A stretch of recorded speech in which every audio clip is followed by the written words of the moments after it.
expectations. So this kind of goes along with the table on 176, but your expectations for your students sets the whole tone of your classroom. It's very important to try to be as conscious as possible about the expectations you're setting and that they're equal for everybody. And then the third bullet is very important, communicating them to students. And I would go with visual stuff when I taught. I'd have not a lot of posters, but I'd have posters with some goals on it, and that sort of thing. Student behavior and performance, holding them all to the same level of expectation and behavior in your classroom, and consistently enforcing discipline is, it's just like with your kids. The minute you lay off, they just run you over, and then you are counting the minutes until bedtime, and it's exactly the same with students. And so that's what that last one's about. It's self-fulfilling prophecy. Self-fulfilling prophecy is an interesting concept because it has a lot to do with how they're parented at home. Here it is on page 175. Students may behave in a predicted manner in response to a teacher's attitude and not as a result of other factors on which teachers' expectations are based.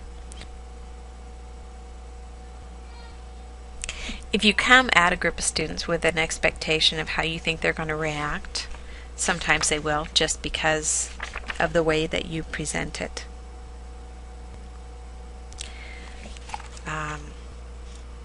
And students really will do lots of different things, so they aren't always what you think. So I just try to keep that in mind whenever you're working on that kind of thing. Influences on attitudes. So here's some ranges: authoritarian or authority versus collaboration, competition versus cooperation, superiority and prejudice against acceptance. Obviously, we want you to be more towards the second word than the first in not only colleagues and families, but a lot of time, really all the time with your students. Because if you go in and try to do the authoritarian thing with your students, it just doesn't work. I mean, they might do what you want out of fear or whatever, but it doesn't create a partnership, and that partnership is really what makes class fun and keeps people motivated to learn. Alright, here are the breaking down the subject matter knowledge. I think they're pretty straightforward. Pedagogical content, the last one, might be a little confusing. It's kind of a big word. Really, it's just talking about how you teach, the learning style that you, the teaching style, that you use. So, don't be afraid when you hear that. It's just talking about how you teach. Approaches to classroom management. These are some things I want you to look for when you're doing your observations. But I like that it gives you some theorists in each area. So all of these theorists could be potential presentation topics for your individual presentation on a specific topic, that's coming. So if you don't have one yet, like Skinner is really interesting. Glassier was on your first test. We're going to talk about a few other ones here. Kunin's research on effective classroom management. So I love this because when I was talking about this in the class a couple weeks ago, I noticed that I did a lot of fragmentation. Obviously an area I need to work on. Let's see, before we get to this, on page 182, our highlighted zone of proximal development at the bottom of the page, it talks about where what a kid can accomplish with a skilled partner or in a group. So like maybe they're at point A, but if they have a group, they can get to point B. Their skill set just enlarges that much more. So that's what that zone of proximal development term means. And if you don't get it, ask me in class so I can talk about it a little bit more, because it's an important term that you'll hear often. The other one is on page 183, scaffolding.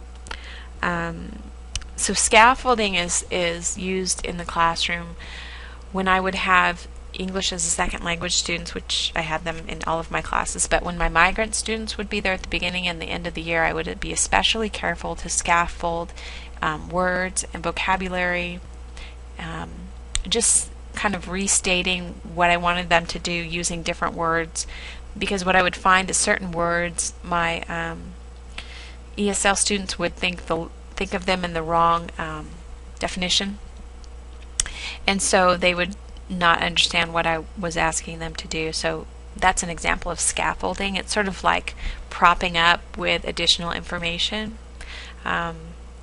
Scaffolding also for my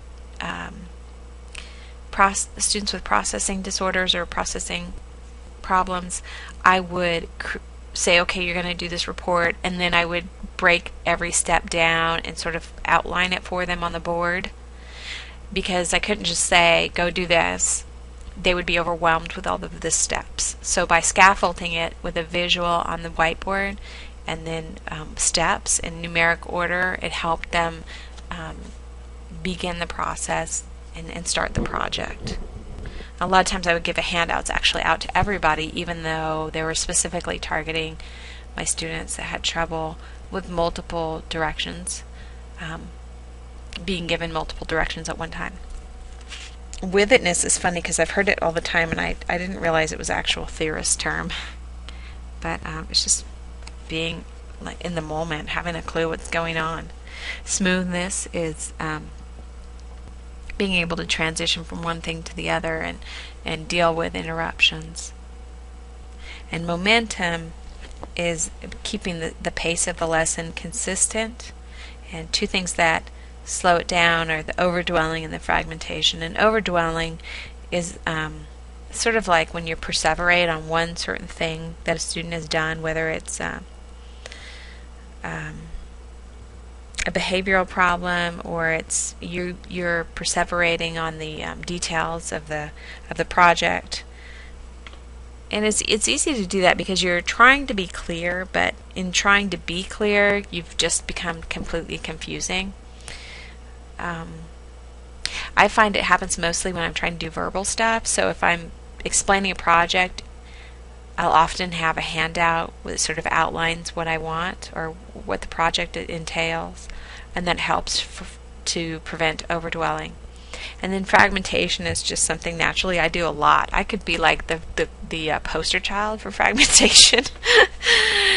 Ay vey. Breaking things down too much, getting off track, kind of what that falls under. Okay, classroom management, rules and routines, compliance, and involving the families. So all three of those things very important. I'm not going to spend a whole lot of time on classroom management, not because it's not totally critical, because it is, but you really are going to see it in your observations more than you need to hear me blather on and on about it. Consistency is super important. Having the students help you make the rules and routines the first day of class is, I think, a cornerstone in getting them to be invested in the classroom and develop that respect level for everybody. And then involve families. The communication you do with parents is critical. I did progress reports every week, and that was well received. And they were easy to do because we had software that ran it out. I just had to stay, and it also made me stay current with my grading, which was a good motivator for me to get all my grading done every Thursday. So Thursday night I could run my reports, and then Friday wasn't a lighter day, but it was nice to be done. So anyway, communication is super important, and now we have email, and when I was teaching it was just sort of starting. Parents were starting to get email, but now I'm sure it's much more prevalent, and it's a great way to communicate with parents. I loved to be sitting at my desk and emailing a parent and talking to the student saying, hey Johnny, I'm going to email your mom right now because you can't seem to stay in your chair, and so you and her can have a conversation about that when you get home. And I'd be like, click, send, and Johnny's sort of like, but of course I'd give him plenty of warnings before I get to that point. But do you know what I'm saying? When they know I'm going to do it, I'm going to email their parent right in class, it holds a lot of weight. Same with the phone call. If you've ever picked up the phone and called a parent during class with the student right there and said, "Okay, you're going to explain this to your parent now." That's always a fun call. You only want to do that with the parents that you know, though. You don't want to do that with a parent you haven't met previously and that you know is sort of on the same page. Okay, effective questioning. This is, I think, one of the what makes a good teacher and a great teacher, one of the differences. Questioning techniques is something that you have to perfect and practice, and you have to have people watch you and give you feedback. And I mean by people, other instructors, teachers and stuff. The best principal I ever worked for would critique my questioning techniques and then tell me about it after class and give me suggestions. And it was so great. I really appreciated him taking the time to come and watch me question my students and have a discussion with my students, and then help me become better and more effective in my questioning. So these are some good bullet points. They're very important. Extend wait time, which is the third from the bottom bullet there. Super important. Probably one of my first stumbling blocks, because I thought, well, why don't they know? Why don't they have an answer right now? And when you're the instructor and you've already thought about the topic, it's not that you don't realize people have to think, but it just takes longer than you would imagine. So that was one for me. That was a big light bulb. Oh, I need to wait. I need to let them think. I need to let them process. And so my children have benefited from me cutting my teeth on that bullet point with somebody else's children in the classroom, because I think I'm a lot more patient with my kids and with the wait time and watching them and seeing the wheels turn and still waiting. So I don't know. I just think that's kind of funny.